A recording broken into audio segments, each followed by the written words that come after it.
сенімсіздік сезіміне әкеледі. Матрица, адамзат қоғамын ұзақ уақыт басқарған иллюзия мен бақылаудың күрделі желісі шынымен құлдырайды. Дегенмен әлі де билікте және Құдайдың жоспарынан мүлдем басқа күн тәртібі бар адамдар бар екенін мойындау өте маңызды. Бұл адамдар өз мүдделерін адамзаттың ұжымдық әл-ауқатынан жоғары қою арқылы бақылау мен ықпалды сақтауға тырысады.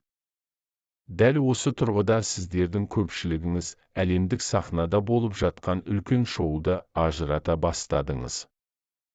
Енді сіз бәрі көрінгендей емес екенін түсініп, сізге ұсынылған үстірт әңгімелерден ары қарай көре аласыз. Мұқият жасалған қасбет ыдырай бастайды.